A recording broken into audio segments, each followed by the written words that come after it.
Hello everyone, welcome back to drama crush. आज मैं आपके साथ डोंट लीव आफ्टर स्कूल के एपिसोड 7 की हिंदी एक्सप्लेनेशन साथ लाई हूँ। तो चलिए वीडियो को स्टार्ट करते हैं। यहाँ पे दिखाते हैं कि स्कूल की ऐसी जगहों पे भी कैमरा लग रखा है जहाँ पे बच्चों ने एक्सपेक्ट भी नहीं करा होगा। जहाँ पे बच्चे लड़कियाँ आपस में गिफ्ट दे रहे हैं, पपी लव चल रहा है, कुछ लड़ रहे हैं लड़के, तो इन्हें बिल्कुल भी अंदाज़ा नहीं है कैमरा लगा हुआ है। ऐसे ही टिंग टिंग और यहाँ पे फांगशू को कुछ नहीं पता होता कैमरा के बारे में। वो सोचती हैं कि कैमरा ख़राब पड़ा होगा, कौन कैमरे से देखता होगा। अब यहाँ पे फांगशू पूरी क्लास को बोलती है कि इस पीरियड में टीचर नहीं आएंगी, तो सब सेल्फ स्टडी करेंगे। अपना अपना कोई भी सब्जेक्ट खोल लो और पढ़ाई करना स्टार्ट कर दो। अब शेनजिंग के साथ गूशैंग बैठा होता है, तो शेनजिंग बोलती है तुम पूरे दिन से सो ही रहे हो, कुछ पढ़ लो। तो गूशैंग उठ के बोलता है तुम मेरे लिए केयर करती हो। तो अब शेनजिंग बोलती है रहने दो, मत पढ़ो।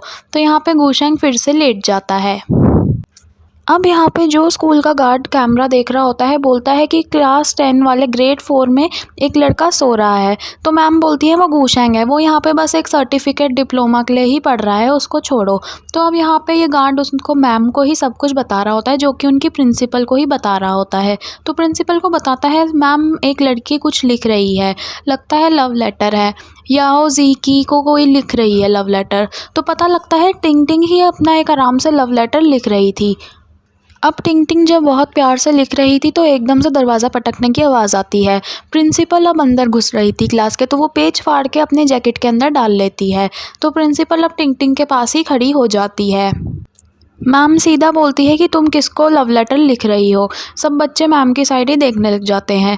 टिंग टिंग बोलती है मैं समझी नहीं, आप क्या कह रहे हो। मैम बोलती हैं कि तुम एक तो अडल्ट चाइल्ड हो गए हो और अब ये सब काम करते हो।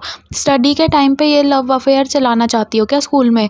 क्या है, जल्दी से बताओ, तुमने वो लेटर कहाँ छुपाया है। अब यहाँ पे टिंग टिंग बहुत बोल रही होती है कि मैम मेरा कोई बॉयफ्रेंड नहीं है। तो अब यहाँ पे प्रिंसिपल बोलती है अपनी जैकेट निकालो, जल्दी अपनी जैकेट निकालो वरना मैं ही निकाल दूँगी। टिंग टिंग अपनी जैकेट खोलती है तो वो पेपर वहीं पर मोड़ कर रखा होता है। वो प्रिंसिपल पेपर छीन लेती है और बोलती है तुम्हें क्या लगता है तुम पकड़े नहीं जाओगे, वैसे भी तुम गलत कर रही थी तभी मैं इस क्लास में आई हूँ। अब वो मैम वहाँ से चली जाती हैं। टिंग टिंग बहुत ही ज़्यादा शेमफुल होती है, मतलब उसे बहुत शर्म आ रही होती है कि उसके साथ क्या हो गया। वो रोते रोते वॉशरूम में भाग जाती है। अब यहाँ पे सब उठने लग जाते हैं। फांगशू टिंग टिंग की और भी बाकी रूम में टूटने लग जाती हैं शेनजिंग को छोड़ के। वो वॉशरूम में चली जाती हैं और दरवाज़ा खटखटाने लग जाती हैं। बोलती हैं कि जल्दी बाहर आओ, इतना दुख क्यों मना रही हो, देखो क्लास में कोई भी नहीं हंस रहा, बहुत ही सीरियस बात है, पर तुम इतना मत रो। तो यहाँ पे वो उसको मना रहे होते हैं। यहाँ पे फांगशू और फियोना उस टिंग टिंग को बना रहे होते हैं। तो यहाँ पे अब फांगशू बोलती है तुम मेरे लिए रुको, टिंग टिंग को मनाओ, मैं आती हूँ थोड़ी देर में। तो अब फांगशू सीधा प्रिंसिपल के ऑफिस में चली जाती है। फांगशू मैम से बोलती है मुझे किसी के अगेंस्ट कंप्लेंट करनी है। मैम बोलती है बोलो। बोलती है आपके अगेंस्ट ही बोलना है। तो यहाँ पे मैम उसको डांटने लग जाती हैं, बोलती हैं कि तुम यहाँ पे फिर से ट्रबल करने आ गई हो। तो वो बोलती है मैम आप सब बच्चों को सॉरी बोलो और खासकर टिंग टिंग को, आपने उसकी प्राइवेसी को बाहर उछाला है। तो यहाँ पे मैम उसको काफ़ी डांट के भगा देती हैं। अब फांगशू जाती है स्कूल के पास वाली दुकान में, बोलती है बड़ा पेपर दो, सबसे बड़ा पेपर दे दो। तो वहाँ से वो एक फाइट सब पोस्टर ले आती है, बिल्कुल वाइट पोस्टर में। अब वो क्लास में आके लिखने लग जाती है। एक लेटर टाइप होता है जिसमें वो लिख रही होती है कि हमारी प्राइवेसी को बनाए रखना चाहिए, ऐसे खुलेआम सरेआम नहीं उछालना चाहिए। तो यहाँ पे वो वेलई से पूछ रही होती है कि क्या क्या वर्ड्स लिखूं। तो वेलई उसको बता देता है। तो अब यहाँ पे वो पूरा करके उस चार्ट को क्लास के ब्लैक बोर्ड पे लगा देती है। ब्लैक बोर्ड पे बोलती है इस पे जिन बच्चों को भी लगता है कि मैंने सही लिखा है आके साइन करो। अब यहाँ पे कोई भी बच्चा साइन करने के लिए नहीं उठ रहा होता।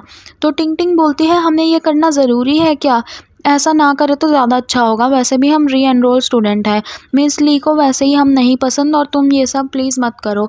तो फांगशू बोलती है मैं हूँ ना, कुछ भी नहीं होगा। तो अब कोई भी कुछ नहीं कर रहा होता और क्लास में फांगशू सबको बोल रही होती है साइन करो साइन करो।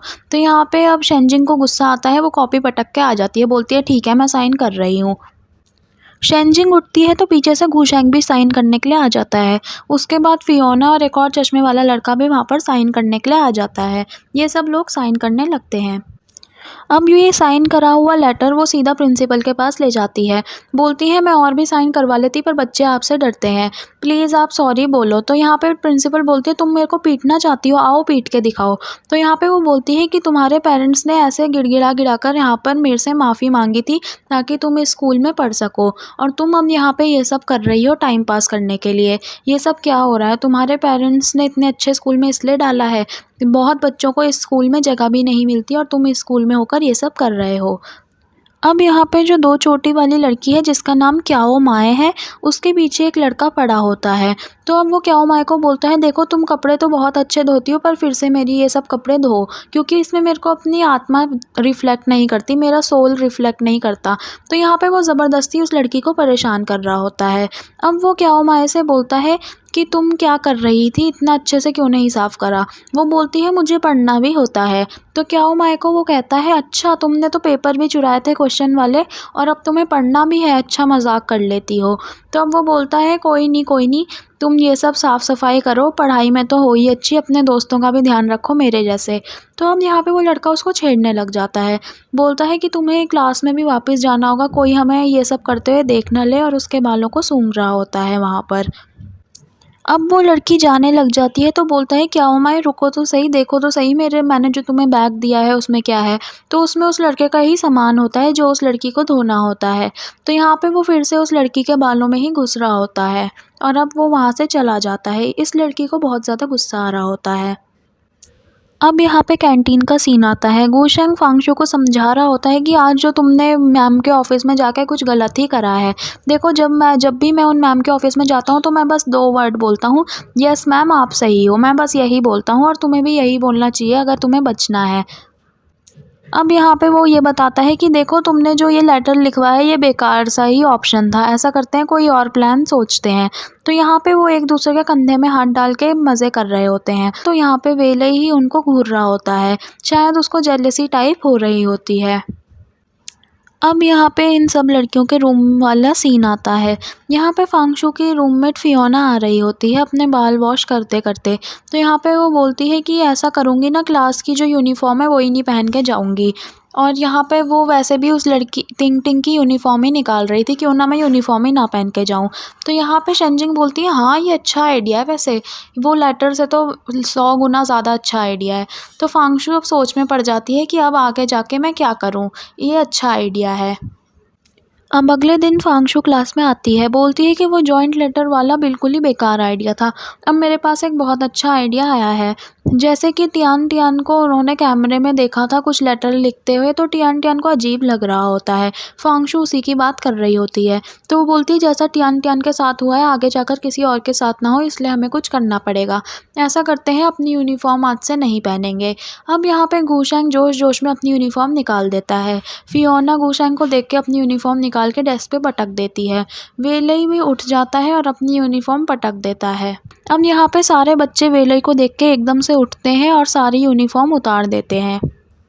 फांगशु खुश हो रही होती है कि आइडिया चल रहा है, पर तियान तियान को बहुत गुस्सा आ रहा होता है, वो बुक का पेज मोड़ रही होती है। अब यहाँ पे असेंबली लाइन लग रही होती है। देखते हैं कि फांगशु की क्लास की असेंबली लाइन अभी तक नहीं आई है। यहाँ पे फांगशु की क्लास की जो लाइन थी उसमें बिल्कुल भी यूनिफॉर्म पहनी ही नहीं होती। सभी बच्चे ऐसे आ रहे होते हैं घर के कपड़ों में, एकदम स्टाइलिश कपड़ों में आ रहे होते हैं और ऐसे आ रहे होते हैं जैसे कितने ज़्यादा अच्छे लग रहे हो। मतलब उनका एटीट्यूड ही काफ़ी ज़्यादा अच्छा लग रहा था। सब बच्चे ऐसे देख रहे होते हैं जैसे उनकी ड्रेस के फ़ैन ही हो जाते हैं और उनके एटीट्यूड के भी फ़ैन हो जाते हैं। प्रिंसिपल अपनी खिड़की से देख लेती है कि अब इनकी क्लास क्या बवाल कर रही है। तो अब यहाँ पे इनकी प्रिंसिपल इनको ही अलग से ग्राउंड में खड़ा रखती है। बोलती है कि तुमने ये क्या शुरू कर दिया है, स्कूल के आपने सारे नियम कानून ही भुला दिए हैं, जो आप यूनिफॉर्म भी नहीं पहन रहे हैं सबके सब। अब यहाँ पे बोलती है कि फांगशु का रिज़ल्ट तो कम ही है, तुम बच्चे भी अपना रिज़ल्ट उसकी तरह कम करवाना चाहते हो। ली दिलाए और वेलई तुम तो अच्छे बच्चे हो, तुमने ये सब कैसे करा? मैं तुम्हें बिल्कुल फेवर नहीं करूँगी, तुम्हें भी पनिशमेंट मिलेगी। तभी ली दिलाए जो अपने घर के कपड़े होते हैं उसकी शर्ट खोलता है और बोलता है मैम मैंने तो अंदर से यूनिफॉर्म ही पहनी हुई है। तो मैम हंस के बोलती हैं हाँ और भी कोई बच्चे हैं जो क्लास में जाके यूनिफॉर्म पहनना चाहते हैं। ली दिलाए के पीछे से एक लड़का बोलता है हाँ मैम मुझे पहननी है। आधे बच्चे तो ऐसे ही कम हो जाते हैं, फांगशु किसी को भी नहीं रोक पाती। अब यहाँ पे फांगशु वेले ही बोल रहे होते हैं, मैम मुझे लगता है ये सही है कि हमें प्राइवेसी के लिए अपनी प्राइवेसी के लिए लड़ना चाहिए। तो मैम बोलती है, मैं कुछ भी नहीं सुनूंगी, तुम सारे 20 लैप्स इसी ग्राउंड के भागोगे। अब ये भागना दौड़ना स्टार्ट कर देते हैं और सब बच्चे स्कूल के इनको ऐसे देख रहे होते हैं जैसे कि ये फ़िल्म चल रही हो। इनको ऐसे देख रहे होते हैं जैसे कोई एक्टर एक्ट्रेस ही भाग रहे हों, इतने ध्यान से देख रहे होते हैं। इनको काफ़ी ज़्यादा अटेंशन मिल जाता है। अब जहाँ पे इनकी 20 लैप्स ख़त्म हो जाते हैं तो फियोना और फांगशु क्लास में जा रहे होते हैं चढ़ के। तो अब जब ये दोनों जा रहे होते हैं तो 2 क्लास की मॉनिटर इनसे मिलने आती हैं। बोलती हैं कि हमें तुम्हारा ये नो यूनिफ़ॉर्म अपनी प्राइवेसी को बचाने वाला आंदोलन टाइप अच्छा लगा। हम चाहते हैं कि हम अपनी क्लास से भी कुछ बच्चों को इसमें जोड़ें।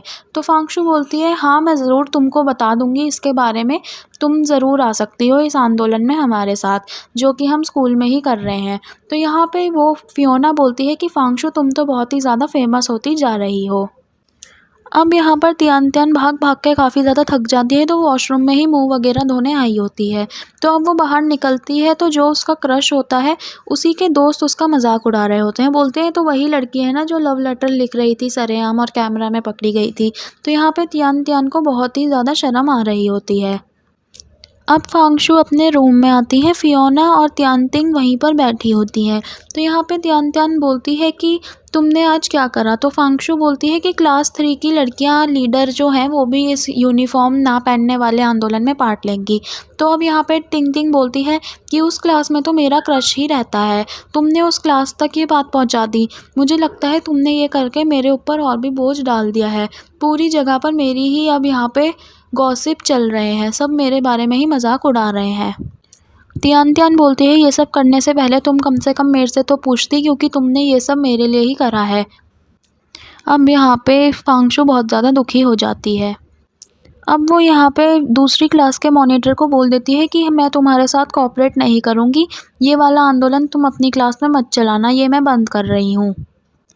नेक्स्ट सीन में दिखाते हैं कि बारिश हो रही है और वेलई अपनी बाहर सूख रही जैकेट को लेने आया होता है।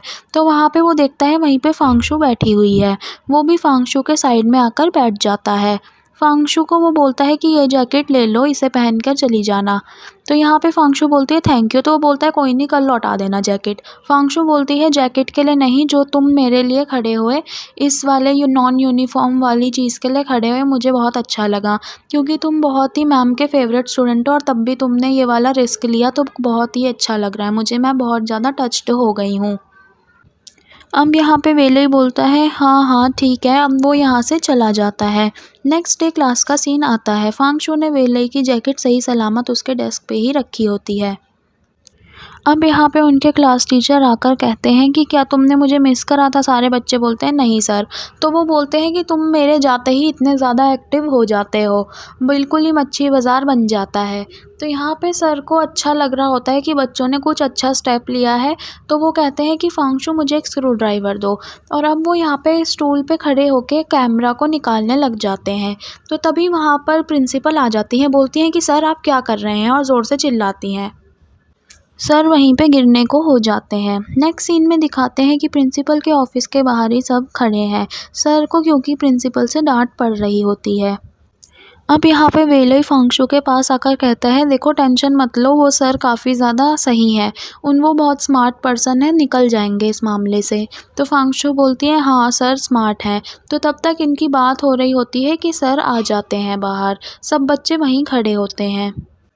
अब नेक्स्ट सीन में दिखाते हैं कि टिंग टिंग क्लास टीचर से मिल रही है। टिंग टिंग बोलती है क्लास टीचर को सर वो लव लेटर वाली थिंग जो थी मैंने करी थी, जिसकी वजह से ही सारे क्लास के बच्चे मेरे लिए खड़े उठे थे। मैं वो लव लेटर उस लड़के को बिल्कुल भी नहीं देने वाली थी ताकि उसकी स्टडी अफेक्ट हो, मैं उसे बस अपने पास ही लिख कर रख लेती। तो सर बोलते हैं कोई बात नहीं, किसी से ऐसे प्यार करना कोई बुरी बात नहीं है, पर आज की डेट में तुम्हारी सबसे टॉप प्रायोरिटी पढ़ना होना चाहिए। जब अब यहाँ पे वो टिंग टिंग बोलती है कि सर प्लीज़ आप मेरी तरफ से फांगशु को सॉरी कह देंगे? तो सर बोलते हैं ये काम तुम खुद करोगी तो बहुत अच्छी बात होगी। अब इनके रूम का सीन आता है। बात चल रही होती है कि मिस्टर यिन अपॉलोजी बनाएंगे वहाँ पे असेंबली के आगे। वो स्पीच देंगे कि वो बहुत ही ज़्यादा अफसोस करते हैं अपने काम पर। तो यहाँ पे तब तक आ जाता है, टिंग टिंग बोलती है कि मेरे को ज़हू से मिलना है, फांग जू से मिलना है। तो अब वो फांग शू के पीछे आ जाती है और वो दोनों अब कपड़े धोने वाली जगह पर आ जाते हैं। अब यहाँ पर टिंग टिंग बोलती है सॉरी फांगशु। तो फांगशु बोलती है नहीं नहीं, ये मेरी ही गलती है। मैं बचपन से ही कुछ बात होती नहीं थी और लाठी लेकर निकल जाती थी। ये मेरी ही प्रॉब्लम है, मैंने तुम्हारी फीलिंग्स को नहीं समझा और तुम मुझे डांट रही हो, इसका मतलब यही हुआ ना कि हम दोनों बहुत क्लोज फ्रेंड है। तो टिंग टिंग को बहुत ही ज़्यादा रोना आ रहा होता है, वो इमोशनल हो जाती है। फांगशु बोलते हैं कि मैं तुमसे एक चीज़ बड़ी अच्छी लगती है मुझे तुम में, कि तुम जिससे लाइक करती हो, मतलब इतने टाइम से एक इंसान को लाइक करती हो और इतना ज़्यादा लाइक करती हो, ये तो तुमसे बड़ी अलग ही बात दिखी। तो यहाँ पे वो बोलती है हाँ मुझे तुम्हें एक बात बताती हूँ, किसी को मत बताना। मेरे को वो स्कूल परफॉर्मेंस के दिन ही पसंद आया था। यहाँ पे ये दोनों फिर से नॉर्मल क्लोज फ्रेंड बन जाती हैं।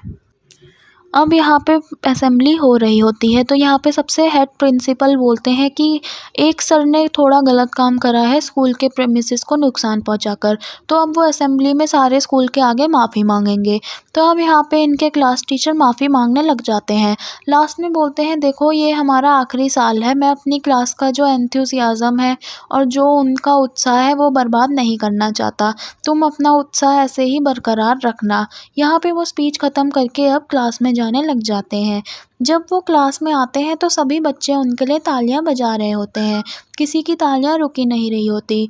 फांगशु बोलने लग जाती है मिस्टर यिन मिस्टर यिन मिस्टर यिन। तो सब उनको चीयर कर रहे होते हैं। सर को थोड़ी शर्म सी आने लग जाती है, पर वो बहुत ज़्यादा खुश होते हैं। अब यहाँ पे उनके सर बोलते हैं बैठ जाओ, मुझे तुम्हें एक बहुत ज़्यादा इम्पोर्टेंट बात बतानी है। हमारे स्कूल में अडल्ट्री हुड वाली पार्टी होने वाली है। सब बच्चे खुश हो जाते हैं कि ये कैसी अलग टाइप की पार्टी है। सर बोलते हैं हाँ हाँ मैं पीटीएम की बात कर रहा हूँ। तो सर यहाँ पे पीटीएम की बात कर रहे थे और उसे अलग अंदाज में बोल रहे थे। तो यही था डोंट लीव आफ्टर स्कूल के एपिसोड 7 की हिंदी एक्सप्लेनेशन। अगर आपको एक्सप्लेनेशन पसंद आई है तो प्लीज़ वीडियो को लाइक करें, चैनल को सब्सक्राइब करें और क्यूट सा कमेंट बॉक्स में डाल दीजिए। तो मिलते हैं नेक्स्ट वीडियो में। Till then bye.